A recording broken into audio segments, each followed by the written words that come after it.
നമസ്കാരം, ഞാൻ ഡോക്ടർ ദിവ്യ. ഇന്നത്തെ ഹെൽത്ത് ടോക്സിലേക്ക് എല്ലാവർക്കും സ്വാഗതം. ഇന്നത്തെ ഹെൽത്ത് ടോക്സിൽ നമ്മൾ സംസാരിക്കാൻ പോകുന്നത്, നമ്മളിപ്പോൾ സ്കൂളൊക്കെ തുറന്നു കഴിഞ്ഞു. അപ്പോൾ പല കുട്ടികളും വരുന്നത് ഇപ്പം നമ്മുടെ തലമുടിയിൽ പല തരത്തിലുള്ള പ്രശ്നങ്ങളുമായിട്ടാണ്. അതിൽ സാധാരണയായിട്ട് കാണുന്നത് മുടി കൊഴിച്ചിൽ, താരൻ, ഇതൊക്കെയാണ് നമ്മൾ പ്രധാനമായിട്ട് കാണുന്നത്. പക്ഷേ അതല്ലാതെ നമ്മളെ അലട്ടുന്ന ചില പ്രശ്നങ്ങളുണ്ട്. ആദ്യത്തെ കാര്യം പെയിനാണ്.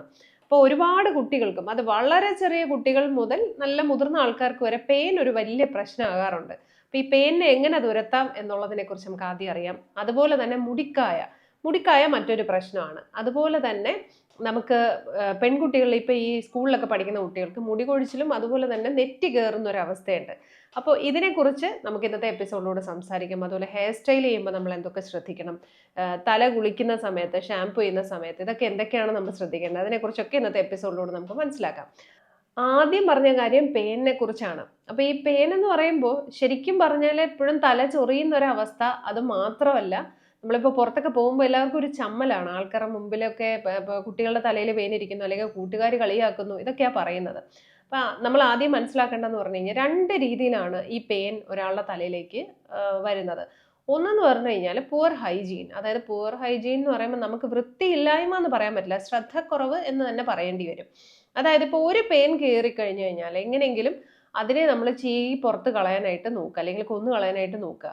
ഇതിന് പകരം കുറേ നാൾ നമ്മൾ ശ്രദ്ധിക്കാതെ ഇരുന്ന് കഴിഞ്ഞാൽ ഇത് തന്നെ പെറ്റ് വരിക എന്ന് തന്നെ പറയും.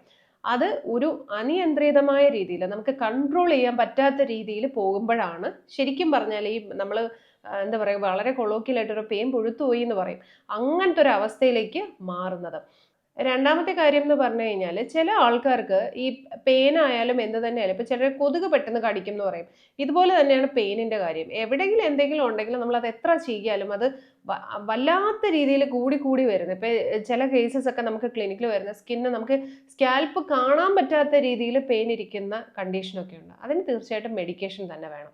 അപ്പോൾ മറ്റേതിന് മെഡിക്കേഷൻ വേണ്ടേന്ന് ചോദിക്കും. തീർച്ചയായിട്ടും അതെങ്ങനെയാണ് നമ്മൾ ചെയ്യേണ്ടതെന്ന് പറഞ്ഞു കഴിഞ്ഞാൽ, ഇപ്പൊ പലതരത്തിലുള്ള ഷാംപൂസും അല്ലെങ്കിൽ ആൻറ്റി ലൈസ് അങ്ങനെയൊക്കെ പറഞ്ഞ് കുറേ കാര്യങ്ങളുണ്ട്.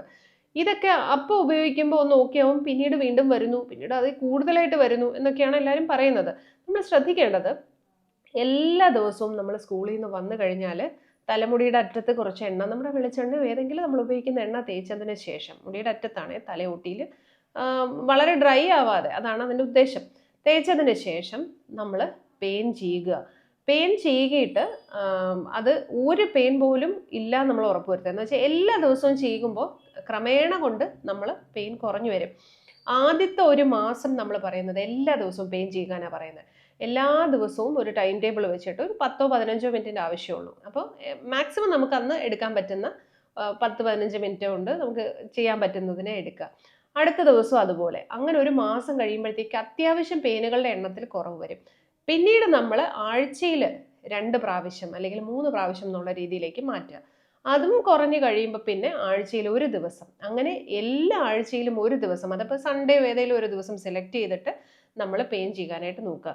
ഇതിൽ പ്രത്യേകം ശ്രദ്ധിക്കേണ്ട ഒരു കാര്യം, നമ്മൾ മുടി നന്നായിട്ട് എണ്ണ തേച്ചിട്ട് വേണം ചെയ്യാനായിട്ട്. അതുപോലെ മുടി പൊട്ടിപ്പോകാതെ നോക്കണം. ഇങ്ങനെ കുരുക്കിട്ടിട്ട് വലിച്ച് പൊട്ടിച്ചു കഴിഞ്ഞാൽ മുടി പൊട്ടിപ്പോകും. അപ്പം അതുകൊണ്ട് നമ്മൾ അത് നന്നായിട്ട് ശ്രദ്ധിക്കുക. ഇനി മറ്റൊരു കാര്യം, നമുക്കൊരു പൊടിക്കൈയായിട്ട് ചെയ്യാൻ പറ്റുന്നതെന്ന് പറഞ്ഞു കഴിഞ്ഞാൽ, നമ്മുടെ തുളസിയുണ്ട്. അത് ഏതെങ്കിലും രാമതുളസിയോ കൃഷ്ണ തുളസിയോ നിങ്ങൾക്ക് ഇഷ്ടമുള്ള തുളസി ഏതെങ്കിലും എടുത്തിട്ട് അത് നന്നായിട്ട് അരയ്ക്കുക. എന്നിട്ട് അത് അലോവേരയും കൂടെ മിക്സ് ചെയ്യുക. ഇത് രണ്ടും കൂടെ മിക്സ് ചെയ്തിട്ട് തലയിൽ തേച്ച് പിടിപ്പിക്കുക. തലയിൽ തേച്ച് അതിനെ നീരെടുത്താലും മതി. തലയിൽ തേച്ചിട്ട് ഒരു 10-20 മിനിറ്റ് നമ്മൾ വെച്ചിരിക്കുക. അരമണിക്കൂർ വെച്ചിരുന്നാലും കുഴപ്പമില്ല. അതിനുശേഷം നമ്മൾ തലയൊന്ന് ഈ പറഞ്ഞതുപോലെ എണ്ണ തേച്ചിട്ടൊന്ന് ചീകി നോക്കുക. ഇപ്പം അലോവേരയൊക്കെ തേക്കുമ്പോൾ അത് ഒട്ടിപ്പിടിച്ചിരിക്കുകയാണെങ്കിൽ ശരി, ഷാമ്പു ഇട്ട് കുളിച്ചതിന് ശേഷം നമ്മളൊന്ന് ചീകി നോക്കുക.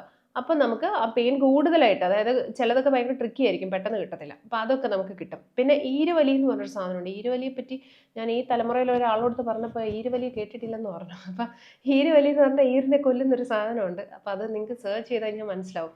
അത് വെച്ചിട്ടുള്ള ഈരിനെയും കൂടെ നമ്മൾ കൊന്നു കളഞ്ഞാലേ പറ്റുള്ളൂ. കാരണം അത് തിരിച്ച് വീണ്ടും പെയിൻ കൂടാനുള്ള സാധ്യതയുണ്ട്. അതാണ് പെയിനിൻ്റെ കാര്യം. അതവിടെ നിൽക്കട്ടെ.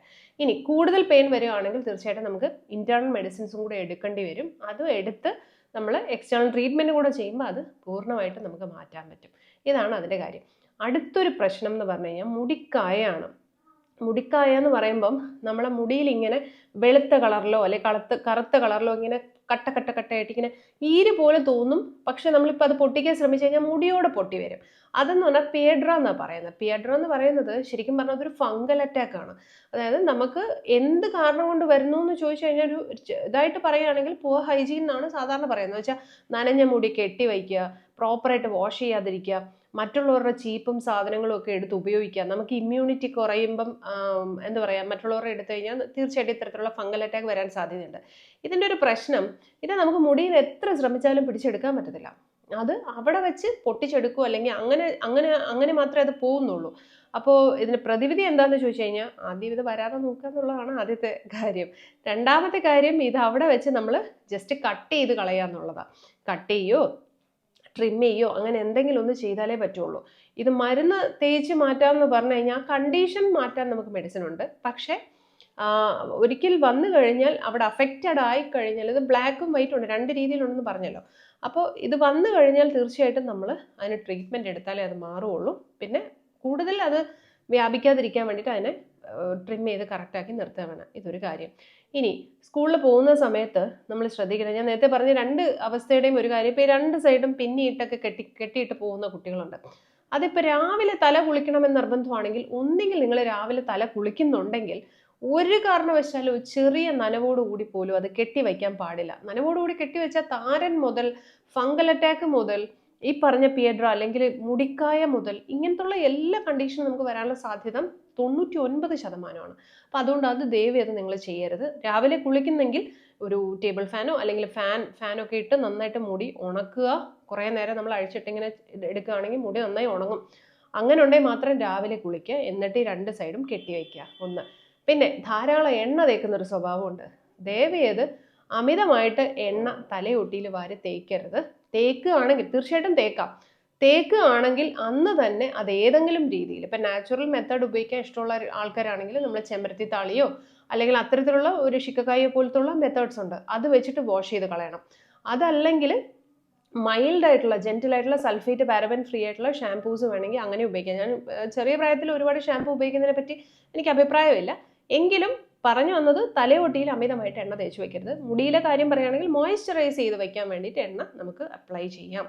അപ്പോൾ അത് രണ്ടാമത്തെ കാര്യം. ഇനി ഒരു കാര്യം എന്ന് പറഞ്ഞു കഴിഞ്ഞാൽ, ഇങ്ങനെ നമ്മൾ വളരെയധികം വലിച്ച് തലമുടി കെട്ടുന്ന ഒരു രീതിയുണ്ട്. അപ്പോൾ ഈ നന്നായിട്ട് ഈ രണ്ട് സൈഡും കെട്ടുമ്പോഴോ അല്ലെങ്കിൽ അല്ലാതെ കെട്ടുമ്പോഴോ ഒക്കെ ആയിട്ട് വലിച്ചു കെട്ടുമ്പോൾ ഈ മുടി ബാക്കിലേക്ക് പോകും, നെറ്റി കയറി വരും.